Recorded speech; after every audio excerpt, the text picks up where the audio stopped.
Okay, today we're going to make gluten-free soup because I have leftover mashed potatoes from yesterday. All right, mashed potatoes. These are russet potatoes, a little bit of garlic in them. Always put a little garlic in your potatoes. It makes them taste fresh. And just milk and butter. There's nothing really in here. It smells good. Now this can be turned into 3 different soups. It could be a gluten-free tomato soup. It could be a clam chowder, or it could be a broccoli cheese soup, but we're going to go clam chowder today. I'm going to add 3 cans of clams. Chopped is best, but I have 2 minced, so we're going to use what we have. Minced is for making clam rolls. You like the bigger pieces in the chopped, but like I say, it's what we have. Now, depending upon how your potatoes taste, if they're mealy, sometimes they're kind of wet and mealy with not a lot of flavor, you're going to want to make it with like canned milk. You're going to add a lot of richness to it, the soup. These are actually really good potatoes. They got a lot of flavor to them, so I'm just going to end up using whole milk to make the soup this time, because I have some. And this story is for Gita. When I was working at Cost Plus, Gita was a vegetarian, and that was like 35 years ago, and I kept saying, do you eat cheese? Do you drink milk? What do you eat?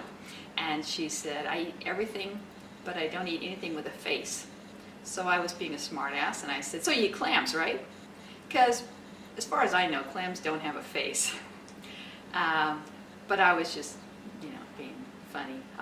So anyway, if you are a vegetarian and you don't want to use clams, you can just use corn. And you've got a really nice corn chowder instead. So omit the clams and add the corn.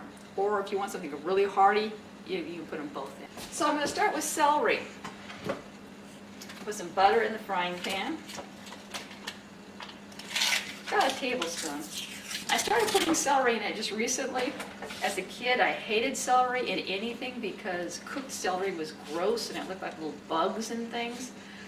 When I was a kid, celery was only for, you put Lowry seasoning on it and you ate it. You didn't put peanut butter on it, you didn't put dip on it, nothing like that. And so the idea of a cooked celery was really bad. When I was a kid, Taco Bell was exotic.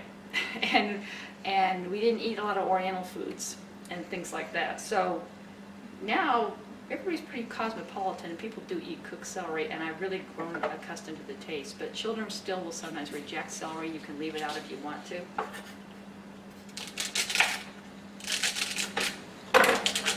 So I got a good-sized handful of celery here. I've actually never made it with that much celery, but it just sounded good today. And I've got kind of a little more than a half of a white onion. I'm just going to cut off a chunk about yay big.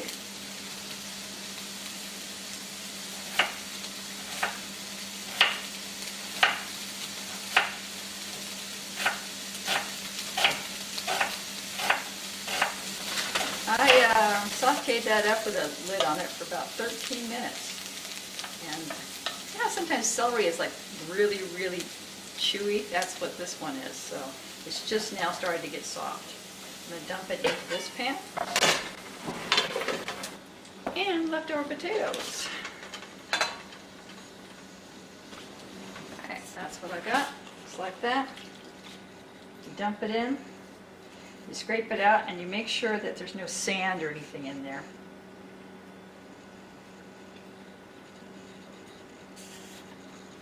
It's got a ridge in there. Sometimes you'll get sand pieces in there. And this can looks pretty good, so I'm good to go. Juice was good. Open the next.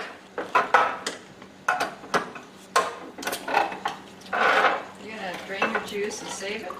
So you don't make a mess. And you're going to smell it to make sure it smells good. Once in a while you'll get a can where the clams are actually good, but the juice has a little bit of a metallic smell. And so then you accept the clams and reject the juice.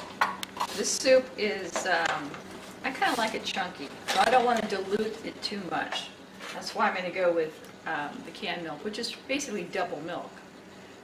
So you get a lot of creaminess without as much liquid.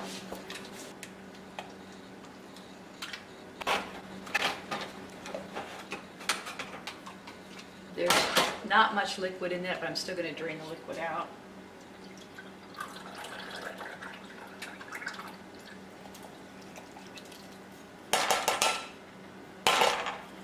What the corn does is it gives it a lot of heft. It makes it so it's a real meal in a pot.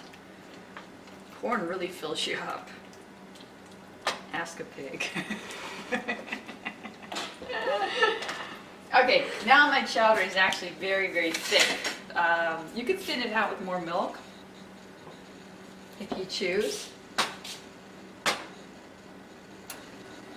You can dress it up with some Worcestershire sauce if you like, or I prefer like a little dill. And there you go.